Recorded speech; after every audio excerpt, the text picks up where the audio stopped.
Welcome to Sobat Luther. Baku Antam. Kita langsung gas saja. Dikejar istri CEO-ku. Bab 2177. Apa? Elio terperanjat. Dia sontak bangkit dari kursinya. Dia sampai meragukan pendengarannya. Masa sebutir pil bisa membuatnya berbagi nyawa dengan Yuki? Bukankah ini terdengar sangat tidak masuk akal? Permainan macam apa ini? Faktanya, bukan hanya Elio, tetapi semua orang juga terkejut mendengarnya. Mereka tidak menduga Charlotte akan memberikan racun seperti itu. Patut diketahui bahwa racun kembar adalah sesuatu yang sangat langka. Jika dimanfaatkan dengan baik, racun ini bisa menolong nyawa orang. Namun, Charlotte malah menggunakannya untuk membuat pertunjukan. Dia menyatukan nyawa Elio dengan Yuki. Lelucon ini agak berlebihan. Kak, apa efek racun ini bisa dihilangkan? Tanya Yuki dengan gelisah. Dia menelan ludahnya dengan susah payah. Yuki awalnya merasa penasaran, tetapi sekarang dia diliputi ketakutan. Dia tidak ingin berbagi nyawa dengan siapapun, meskipun Elio adalah seniornya. Jika Elio tiba-tiba dibunuh, bukankah dirinya akan ikut mati? Nggak bisa, racun kembar ini juga hanya bisa dipakai sekali. Begitu diaktifkan, efeknya nggak bakal hilang. Jadi, mulai sekarang kalian sehidup semati. Kalian harus menghargai satu sama lain. Timpal Charlotte sambil tersenyum. Apa? Yuki hendak menangis. Ini terlalu berlebihan. Kan? Bukannya kamu ingin melihat keistimewaan racun sekte sihir tadi? Ini keistimewaannya. Charlotte tersenyum polos. Keistimewaan. Kelopak mata Yuki berkedut. Dia tidak bisa berkata-kata lagi. Ini namanya bukan istimewa, tetapi mematikan. Yuki, kamu ini, aduh, Elio kesal hingga menepuk pahanya. Jika Yuki tidak menantangnya, Elio tidak akan menjadi bahan percobaan. Sekarang dia rugi besar, padahal tidak melakukan apapun. Yuki mencebik, namun, dia tahu dirinya bersalah sehingga tidak berbicara lagi. Tenang sedikit, racun kembar ini memang mengikat nyawa kalian, tapi ada manfaat lainnya juga.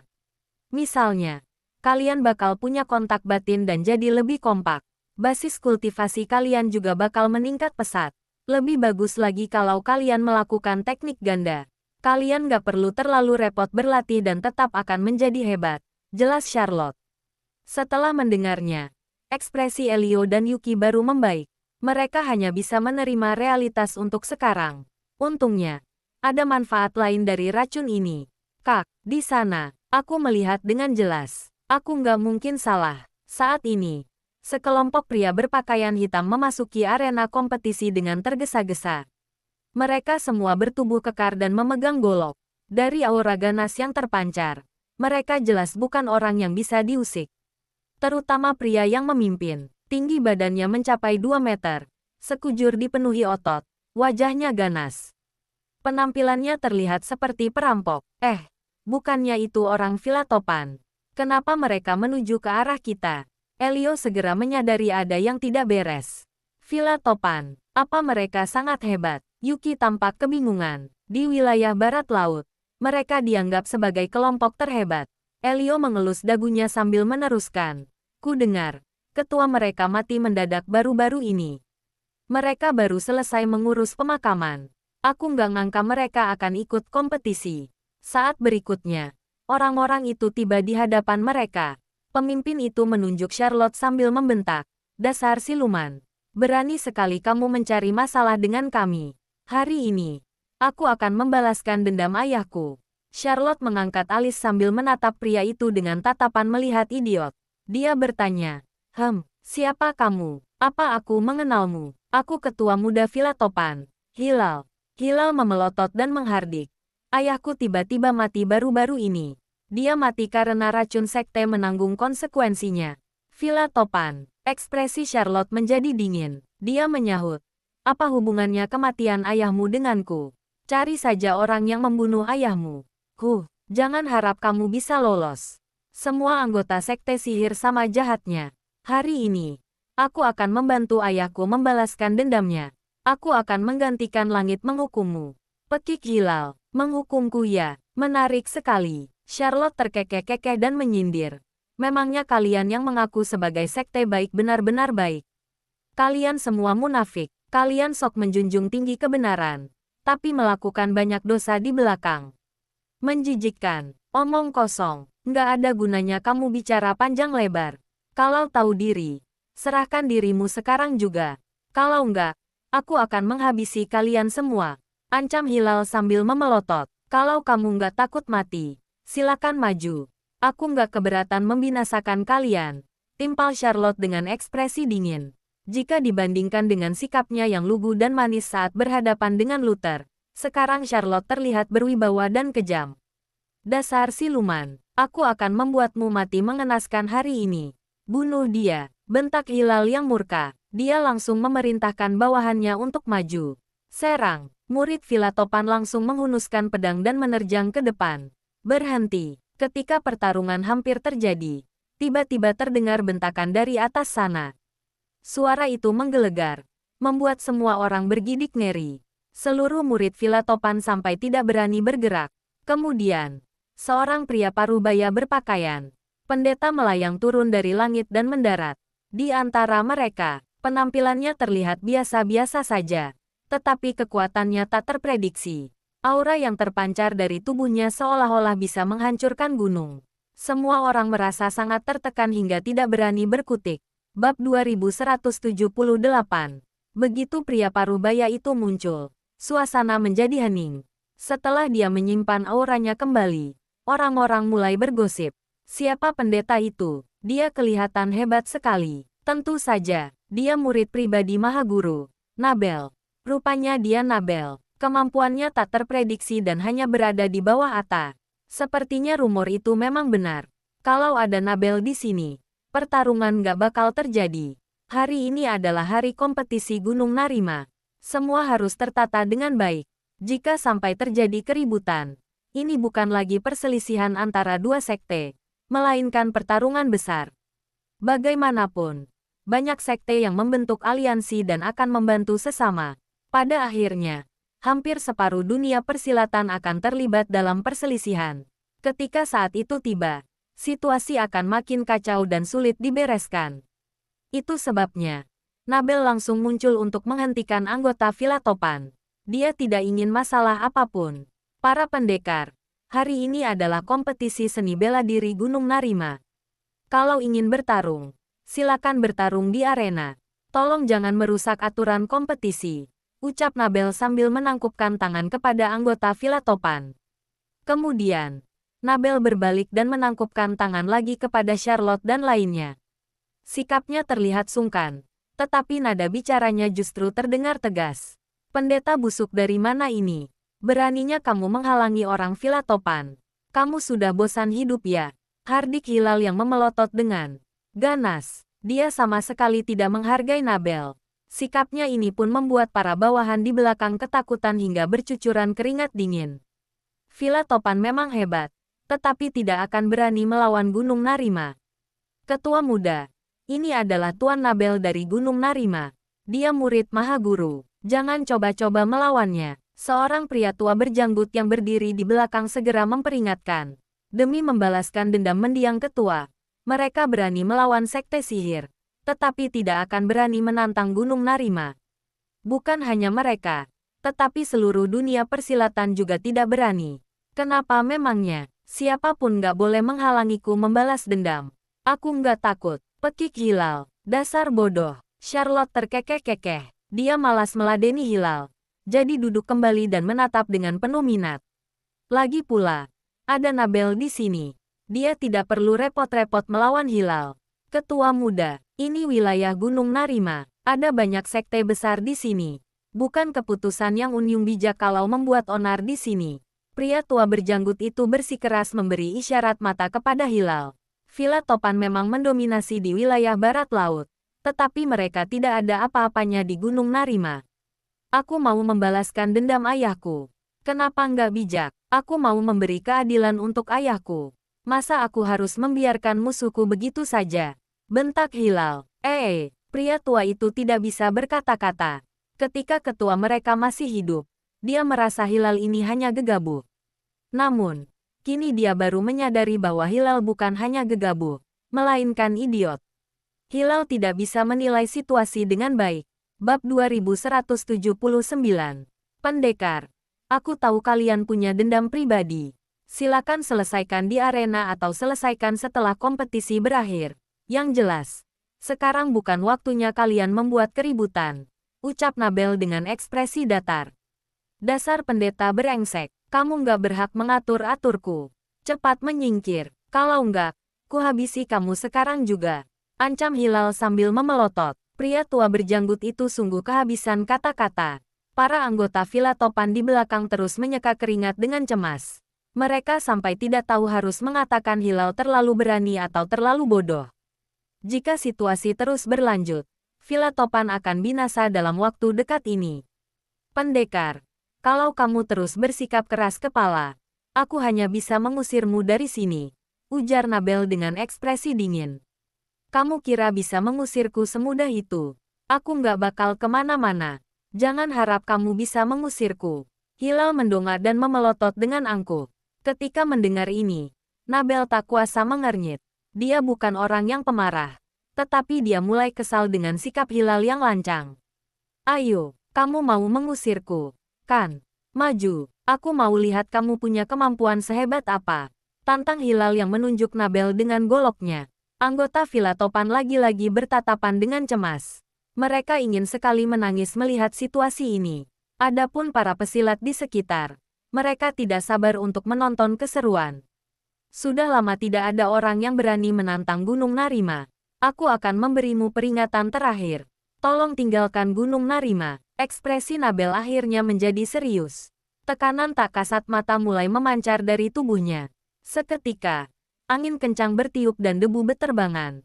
Kamu mau aku pergi? Boleh saja, tapi lawan aku dulu, seru Hilal dengan galak. Begitu ucapan ini dilontarkan, emosi Nabel memuncak. Terbersit kilatan tajam pada tatapannya. Saat berikutnya, terdengar suara culas seseorang. Kamu mau menanganinya sendiri atau aku yang turun tangan? Terlihat seorang pendeta muda berpakaian compang camping berjalan keluar dari kerumunan. Orang itu tidak lain adalah Harit. Harit menghampiri Nabel sambil mengorek upil. Matanya setengah tertutup, seolah-olah dia baru bangun dari tidurnya. Kamu istirahat saja, biar aku yang mengatasi masalah ini. Aku sudah berpengalaman, ujar Harit dengan culas. Oke, kuserahkan padamu. Nabel mengangguk dan menyimpan auranya kembali. Dengan statusnya, memang tidak pantas melawan seorang junior.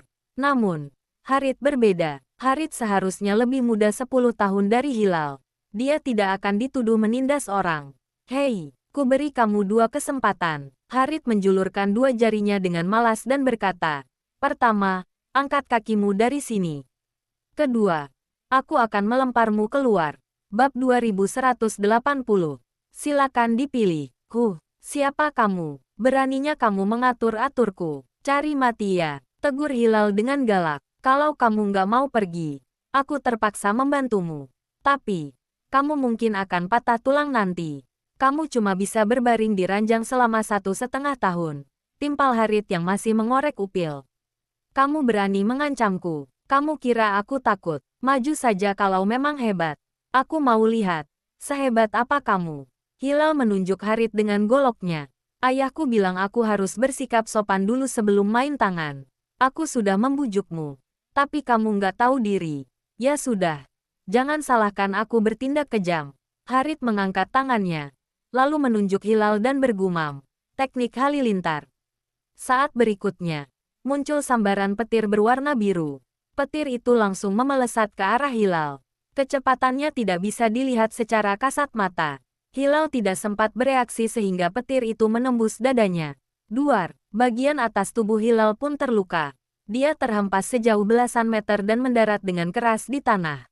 Ketua muda, anggota Villa Topan sontak panik. Mereka buru-buru menghampiri Hilal memeriksa kondisinya. Sementara itu, para pesilat yang menonton pun terkejut dan tak kuasa berdecak kagum. Tidak ada yang menyangka Harit yang masih muda akan sehebat itu. Hanya dengan 1 serangan, Hilal sudah dijatuhkan. Hilal memang sombong. Tetapi dia tetap ahli bela diri yang telah mencapai tingkat semi-master. Dia malah kalah dalam sekejap. Sungguh mengerikan. Hilal tergeletak tak berdaya sambil menggertakkan giginya. Saat ini, pakaiannya sobek.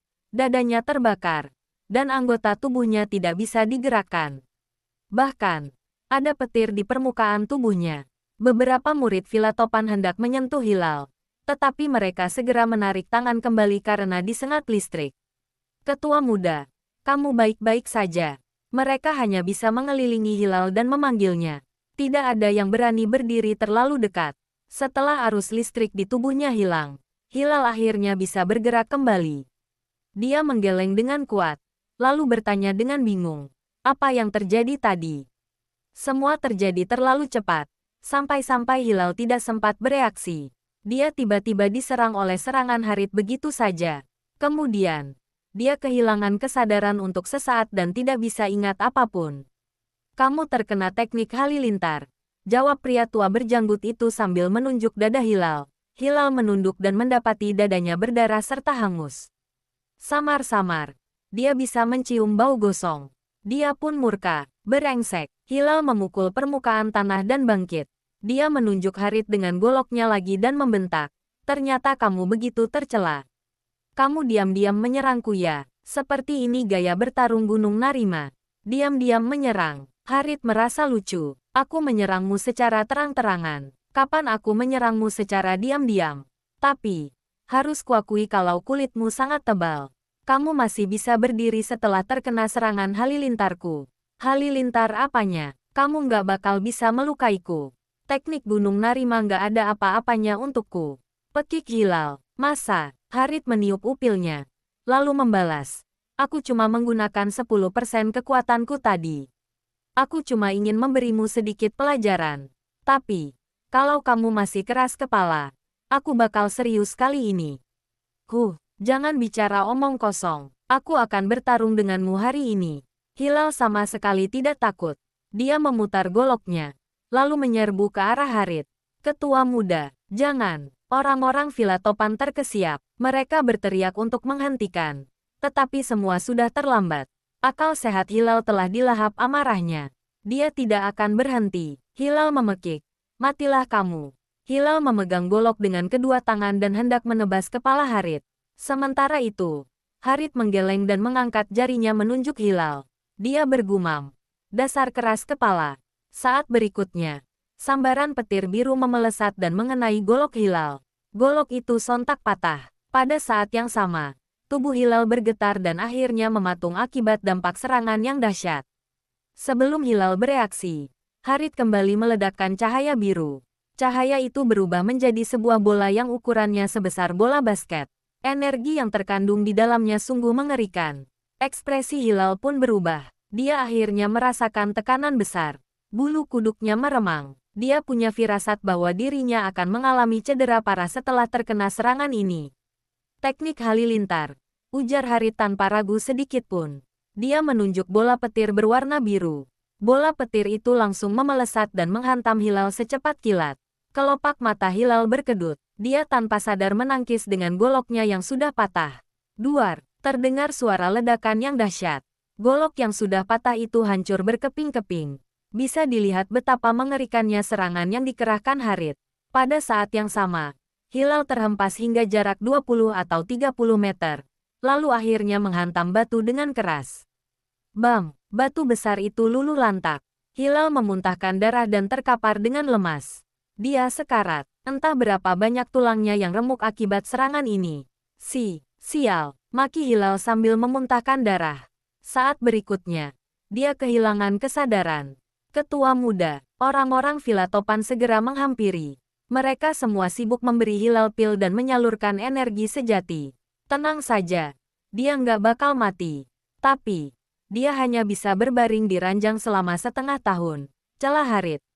Kamu, pria tua berjanggut itu memaki, tetapi tidak berani.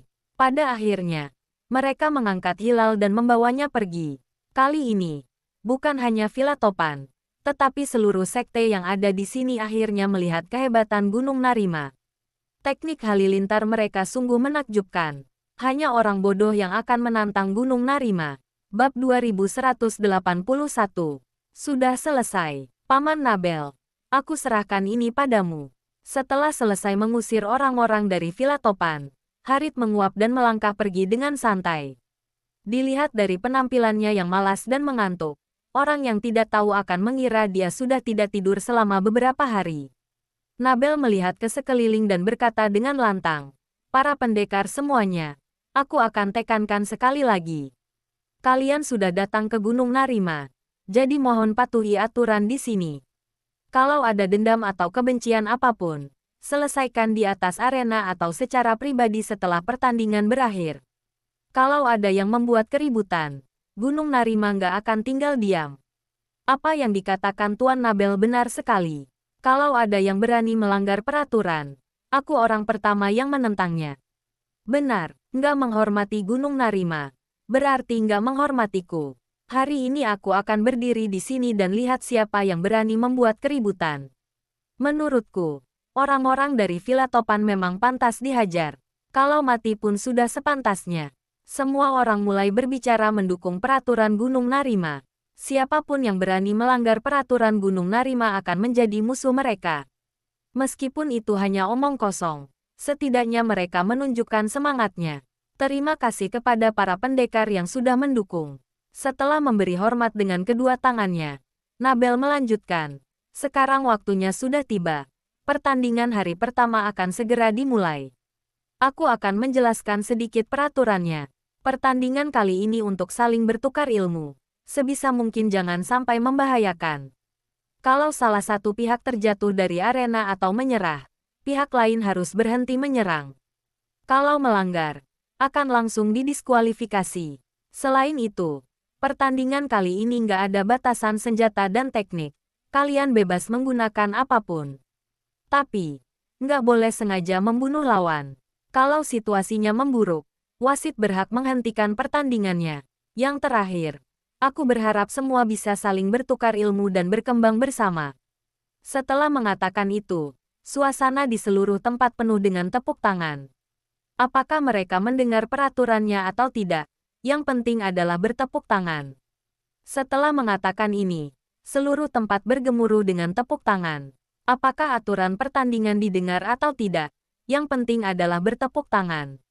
Hari ini adalah pertandingan untuk peserta grup C. Siapapun yang dipanggil nomornya, harap menuju arena yang sesuai. Kalau absen atau terlambat, akan dianggap mengundurkan diri dan jawannya akan otomatis maju ke babak berikutnya. Baiklah, hanya ini yang ingin ku sampaikan.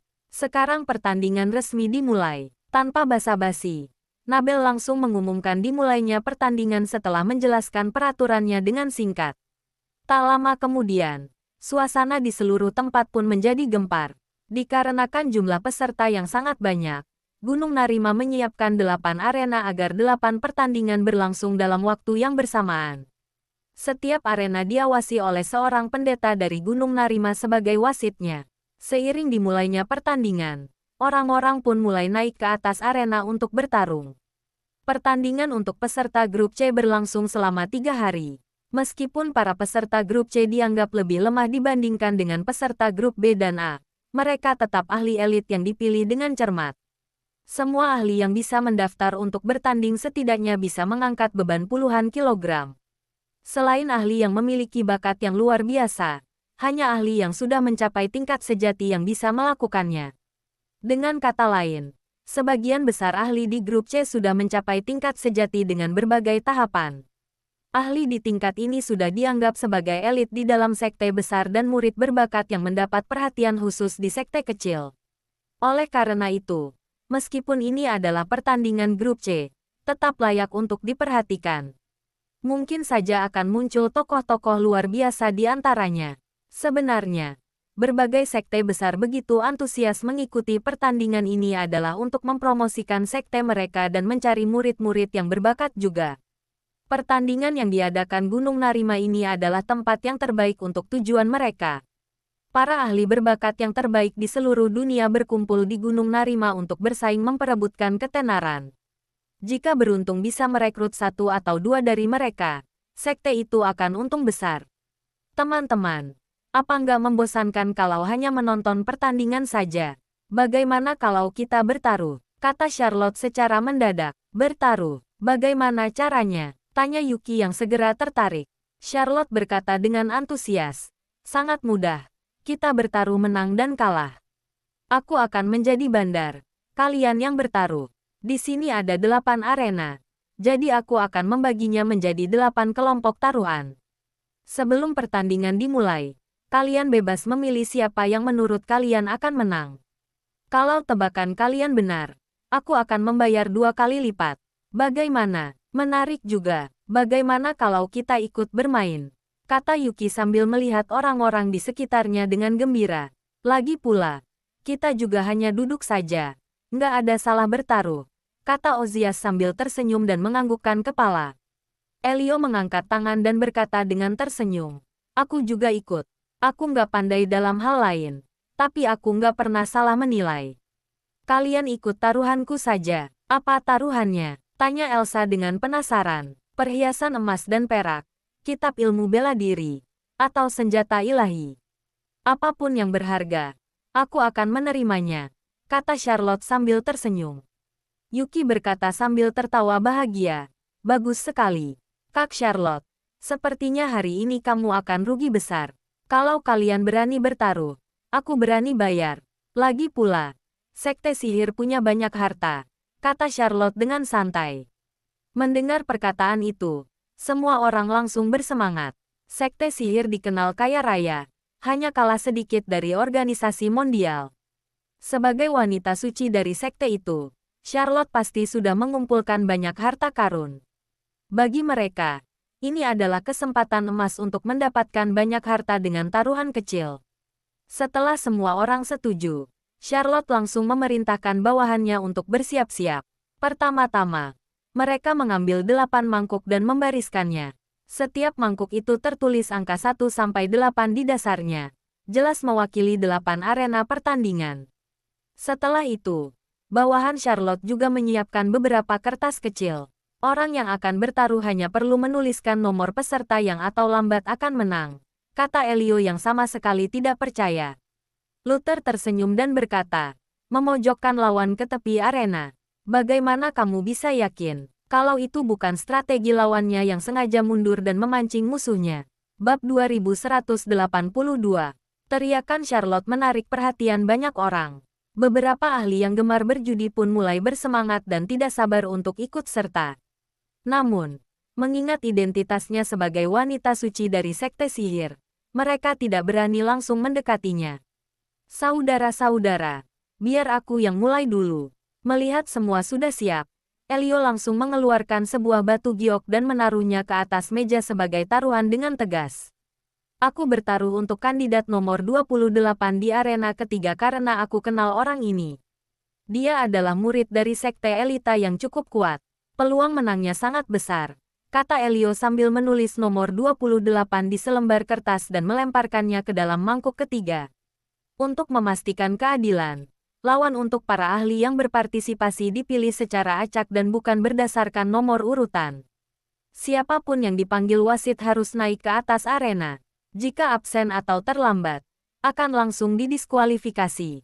Kalau Kak Elio bertaruh pada nomor 28, aku juga sama. Yuki mengeluarkan sebotol pil dan meletakkannya ke atas meja, lalu memperkenalkan. Ini adalah pil darah, sangat efektif untuk menyembuhkan luka dalam dan luar. Baiklah, nggak masalah, kalian boleh bertaruh dengan apapun, asalkan berharga, kata Charlotte sambil tersenyum. Dia tidak takut kalah uang sebagai bandar, tetapi takut tidak ada yang bertaruh. Makin banyak orang yang bertaruh, makin banyak keuntungan yang didapatkannya. Aku juga ingin bermain, kata Ozias sambil mengeluarkan sebuah kotak dari kayu cendana dan membukanya.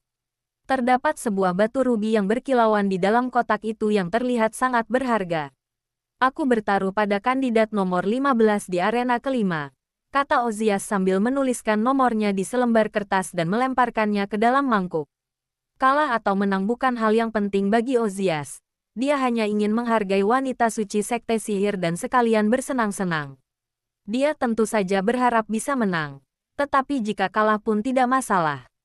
Dia hanya kehilangan satu batu rubi saja, bukan kerugian yang besar.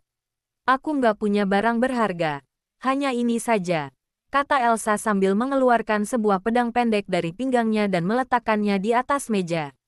Panjang pedang itu sekitar 34 cm dengan gagang yang diukir dengan indah dan dihiasi permata. Kak, pedang ini terbuat dari besi hitam. Kamu benar-benar rela menjadikannya sebagai taruhan?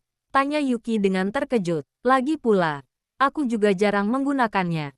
Lebih baik mencoba keberuntungan saja, kata Elsa dengan ekspresi tenang. Dia sudah cukup dengan pedang panjangnya. Pedang pendek ini terbuat dari bahan sisa saat menempa pedang panjangnya, sehingga tidak begitu berguna baginya. Kak, kamu berencana bertaruh siapa yang menang? Tanya Yuki dengan penasaran. Kandidat nomor 6 di arena pertama. Jawab Elsa dengan singkat. Kandidat nomor 6. Yuki langsung melihat ke arah yang dimaksud dan menyadari itu adalah seorang ahli wanita. Lalu bertanya dengan bingung. Kak, kenapa kamu memilihnya? Insting. Jawab Elsa dengan singkat. Ini, Yuki langsung terdiam. Dia benar-benar tidak bisa membantah jawaban Elsa. Charlotte tiba-tiba menatap Luther dan bertanya sambil tersenyum manis. Paman, kamu mau ikut bermain juga? Lagi pula, kamu kaya raya. Kalah juga nggak masalah. Luther tersenyum. Kenapa kamu begitu yakin aku akan kalah? Aku khawatir nanti kamu yang akan gelisah saat aku menang. Ayo bertaruh. Siapa yang takut? Kata Charlotte sambil mengangkat dagunya dan ekspresi yang kesal. Luther tersenyum. Dia mengeluarkan sebotol pil dari sakunya dan meletakkannya di atas meja. Lalu memperkenalkan. Ini adalah pil harimau. Bisa memperkuat fisik, meningkatkan kultivasi, dan membantu menerobos tingkatan. Aku pakai ini sebagai taruhanku. Mata Charlotte bersinar dan bertanya, pil harimau. Ini memang barang berharga, Paman. Kamu berencana bertaruh pada siapa? Bab 2183. Sama seperti Nona Elsa, kandidat nomor 6 di arena pertama. Kata Luther sambil menulis nomor itu di selembar kertas dan melemparkannya ke dalam mangkuk nomor 1. Boleh. Semoga kalian beruntung. Charlotte tersenyum dan berteriak dengan lantang. Ayo, taruhan akan segera ditutup. Pertandingannya akan segera dimulai. Para ahli di sekitar terlihat sangat ingin mencoba bertaruh. Tetapi tidak ada yang memasang taruhan dan hanya mengamati. Alasan utama mereka adalah mereka tidak yakin apakah taruhan ini benaran atau palsu. Jika mereka menang, apakah sekte sihir benar-benar akan membayar 2 kali lipat? Oleh karena itu, para ahli itu menunggu hasil akhir taruhan Luther dan yang lainnya. Jika tidak ada masalah, mereka baru akan mempertimbangkan untuk ikut bertaruh. Baiklah, pertaruhan sudah dimulai. Taruhan resmi ditutup. Kalian semua silakan menunggu hasil akhirnya, kata Charlotte sambil melambaikan tangannya untuk mengumumkan berhentinya taruhan. Tak lama kemudian, perhatian semua orang kembali tertuju ke atas arena. Saat ini, pertandingan di 8 arena sudah dimulai secara bersamaan dan 16 kandidat sudah memulai pertarungan sengit dengan menunjukkan kemampuan terbaik mereka. Fokus Luther tertuju pada arena pertama. Di atas arena itu, berdiri seorang ahli pria dan wanita. Pria itu mengenakan pakaian hitam, bertubuh kekar, dan memegang tongkat panjang yang terbuat dari besi hitam. Dia menggunakan teknik tongkat yaksa yang memiliki gerakan besar, kuat, dan mendominasi. Setiap pukulannya disertai angin kencang dan suara gemuruh yang sangat luar biasa. Sementara itu, ahli wanita itu mengenakan pakaian merah dan bertubuh kecil, terlihat lemah. Meskipun tingginya hanya 160 cm, senjatanya adalah pedang besar sepanjang 2-3 meter. Pedang itu sangat berat, tetapi terlihat sangat ringan di tangannya. Dia terlihat sangat gagah dan memancarkan aura yang menakutkan saat mengayunkan sepedanya. Bahkan terlihat sangat mencolok. Pria dan wanita itu mulai bertarung dengan sengit di atas arena dengan senjata mereka. Mereka saling membalas setiap serangan dan memercikkan api. Pertarungannya sangat intens. Untuk sementara itu, tak ada satupun dari mereka yang berhasil mengalahkan lawannya. Keduanya menggunakan senjata panjang dan murni mengandalkan kekuatan mereka, sehingga gaya bertarung mereka terlihat sangat mirip. Tanpa menggunakan teknik apapun, semua pukulan mereka adalah benturan langsung. Dilihat dari situasinya, kekuatan wanita berpakaian merah itu lebih besar meskipun tubuhnya kecil. Setiap benturan itu selalu memberinya sedikit keunggulan. Namun, pria berpakaian hitam lebih berpengalaman dalam bertarung. Dia menggunakan beberapa trik juga saat berbenturan dengan keras. Apalagi teknik tongkatnya sudah mencapai tingkat mahir. Gerakan dan serangannya bervariasi. Kadang menyerang dan kadang bertahan yang menunjukkan keunggulannya. Seiring berjalannya waktu, dia pun mulai menguasai pertarungan. Kak Luther, sepertinya pilihanmu nggak begitu bagus. Kalau terus seperti ini, dia akan kalah, kata Elio yang tiba-tiba melihat ke arah Luther. Nggak perlu terburu-buru. Pertarungannya bisa berubah dengan cepat. Sebelum berakhir, masih belum pasti siapa yang akan menang, jawab Luther dengan tenang dan tersenyum. Hanya sebotol pil harimau saja, tidak berarti apa-apa baginya. Kak Luther, kamu harus bertaruh yang sama denganku. Lihat saja pilihanku. Dia sudah hampir menang. Dalam 10 serangan lagi, dia pasti akan mengalahkan lawannya, kata Elio sambil tersenyum dengan penuh percaya diri. Benarkah? Luther langsung melirik ke arena ketiga dan mengernyitkan alis. Tuan Elio, sebaiknya jangan senang terlalu cepat. Pilihanmu belum tentu akan menang. Kak Luther, jangan bercanda. Pilihanku sudah memojokkan lawannya sampai ke tepi arena. Cepat,